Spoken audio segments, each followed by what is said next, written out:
welcome to Firewatch. Now, I know today I did the video on, what was it? Infamous First Light. But, oh my god, guys, that game was the shortest game I will ever play in my I will ever see in my entire life. I swear to you. I've never played a game that was so short in my entire life. I swear to you. But guys, hopefully this game won't be too short. I've actually read up on how long it is. It's not that short, actually. But yeah, enough talking, and let's just get straight into it. New game. I mean, I'm just started. Of course, I want a new game.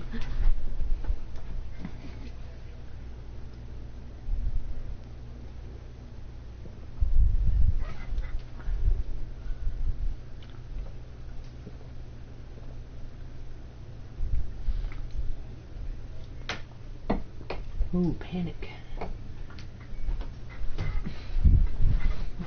Good people. I say they are good people.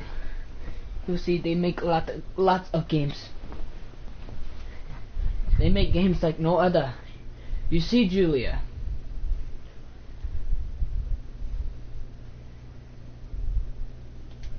Oh, okay. I was supposed to click on it. Oops. She's about your age, late 20s.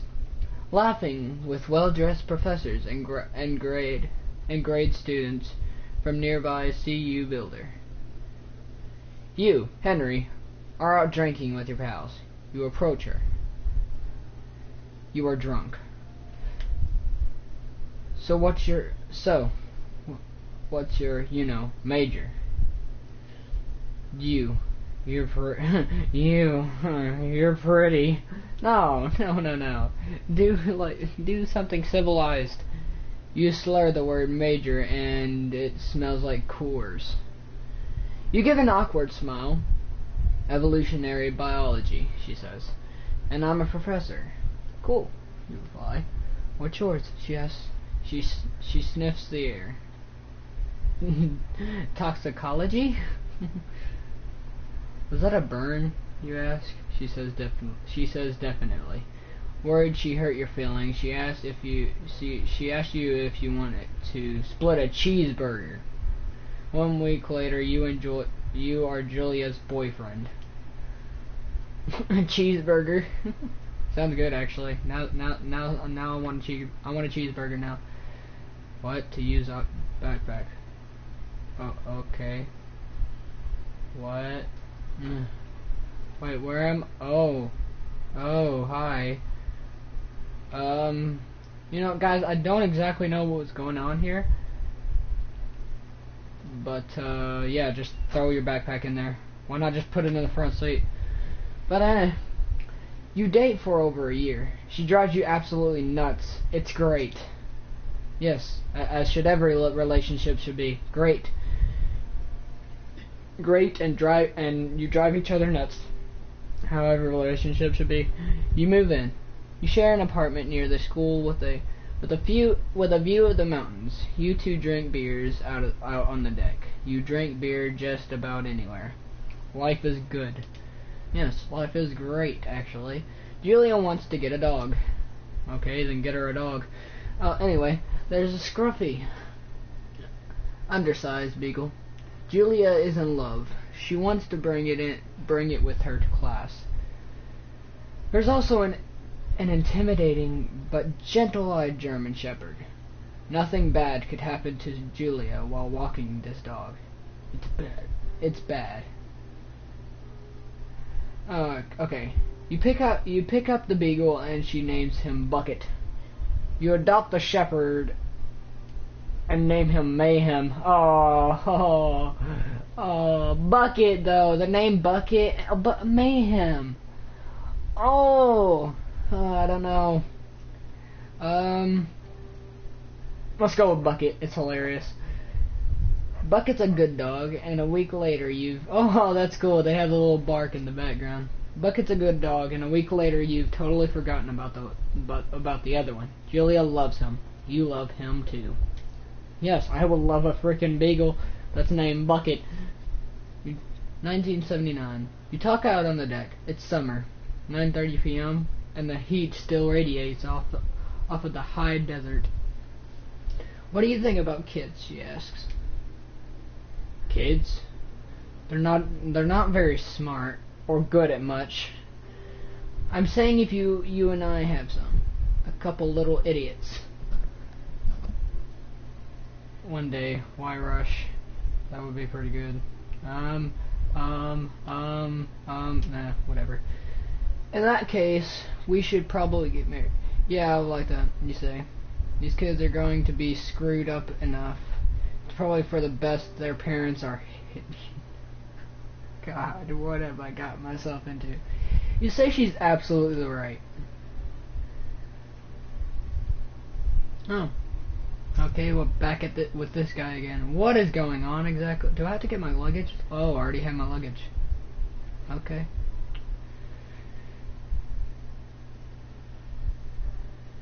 Okay. Thoroughfare trail ahead. Do not forget to check in. You're in their country. Learn to live with bears. No fireworks warning. Thoroughfare trail is not recommended for unexperienced hikers. Okay. Let's get it on let's get on with it. Anyway. 1980. It's a Thursday night. It's a Thursday night and Julia's 4 hours late. She doesn't call. You're worried and getting angrier by the minute. She walks in after you've gone to bed. She's not quite drunk, but she's clearly been having a fun time. You fight when she gets between the sheets. You get mad, you ignore her. Just ignore her, don't get mad. You don't touch each other all night. Okay, well, I mean, I don't see what... You know, I'm just gonna stop. The next day you feel guilty for being so angry and ask her about her evening. She says it was great. You hold on to a tiny pill of resentment. I don't know what that is. You make some coffee and go to work. 1981. Julia still likes to draw. She draws plants from her research. She draws all the places you go. She draws you. You pose and flex like He-Man. You frolic like a Victoria's Secret model. Let's flex. Okay. You look awesome. Oh, yes. I look awesome.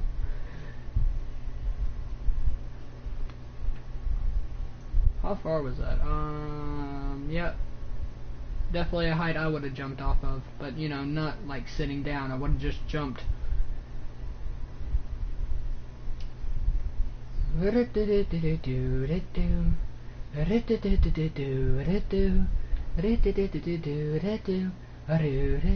hold on.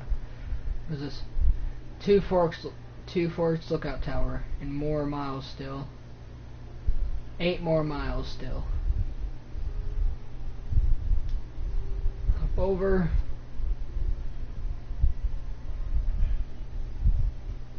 This is a very pretty game. During the summers, you and Julia enjoy walking Bucket at night. There's a festival in town. It brings in folks from faraway places. One of them tries to mug you with a knife.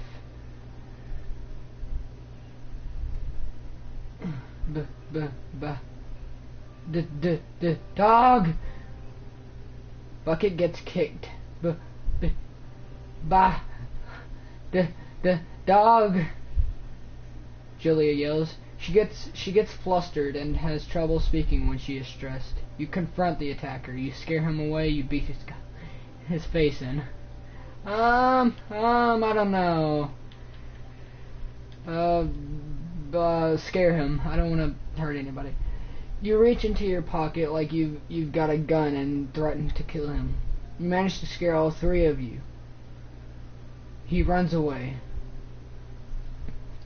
Julia asks to take a different path from that day forward. You say okay. You don't want to go that way either. From then on, you walk by the river.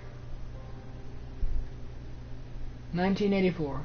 Plans to have kids get waylaid by work. Julia gets offered a job at Yale. Yale is in Connecticut, 2,000 miles away. It's a great job, associate department chair. She wants to move. You absolutely do not.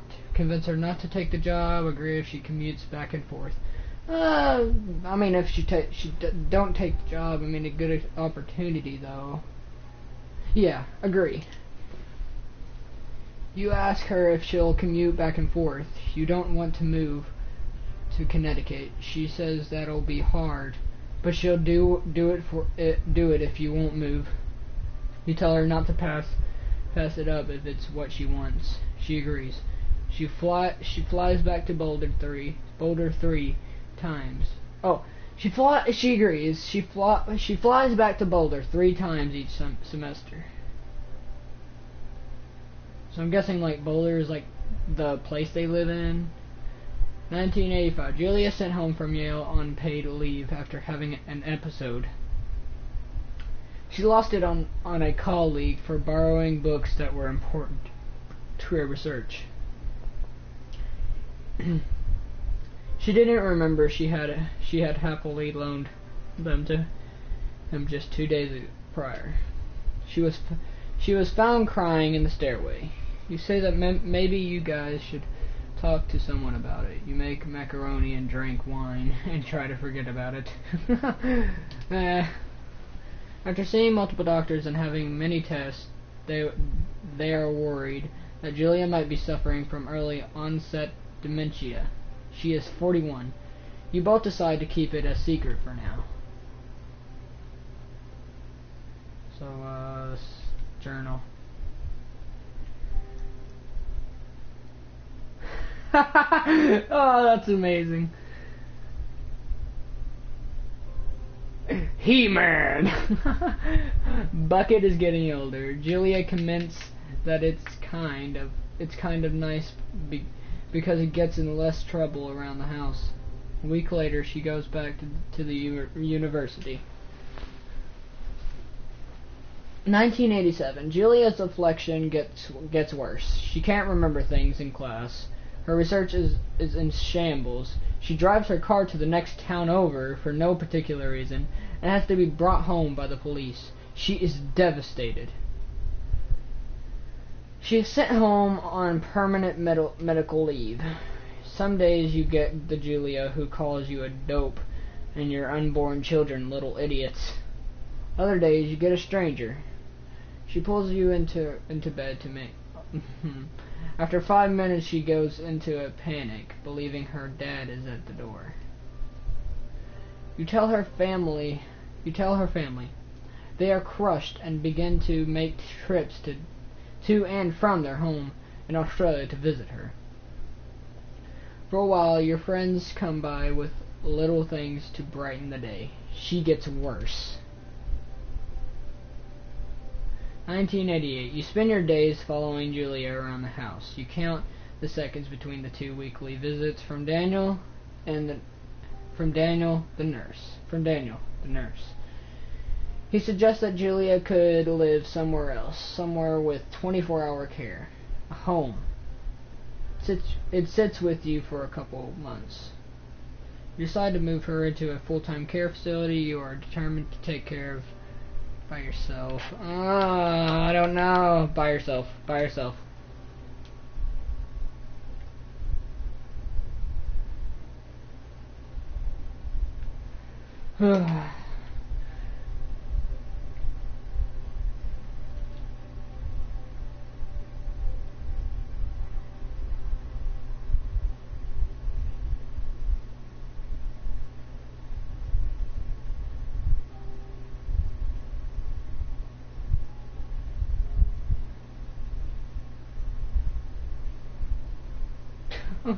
What was that?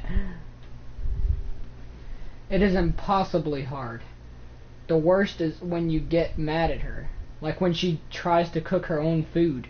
You can't do anything without her, and she can't do anything without you. When she goes to sleep, you stay up for a few hours, drinking on the deck, watching baseball in the summer. Hey, I love baseball. Hey. Watching baseball in the summer, college basketball in the winter. Drinking then too. You start going out after you put her to bed. The first time you do it, you worry about her getting up and walking around while you're gone. You put a chair in front of the bedroom door. You trust that she sleeps like a rock. Let's give her a little bit of trust. You go to the same bar at the boring end of Pearl Street. It's nice there. Over time, you tell Sheila, the bartender, everything. It's a huge weight off. You're home and in bed by 1 a.m. a couple nights a week. You look forward to those nights. 1989. One night you are stopped at a DUI checkpoint. You blow a .10 and are taken to jail for the night. You consider trying to hide it, but you tell your sister-in-law, Susan. Julia's parents take the next plane from Australia. They can't believe the state your house is in. And then they tell you Julia's coming to live with them. You don't argue. You say you'll visit soon. A few weeks go by. Summer is coming and you see an ad in the paper for a job. You take it.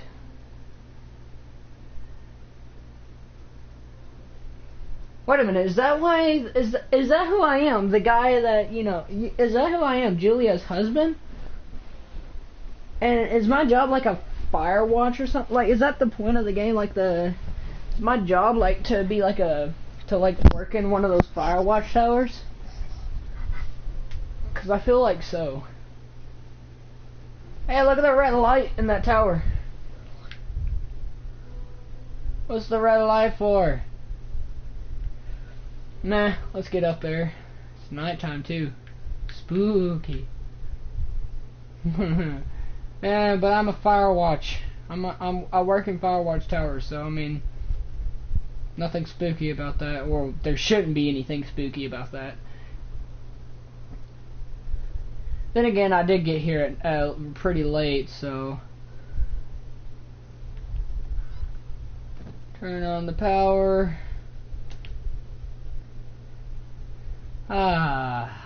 This What was that? 2 Forks Tower, this is Thoroughfare Tower, come in. Wait, where's the walkie-talkie? I know you're there, your lights are on. Oh!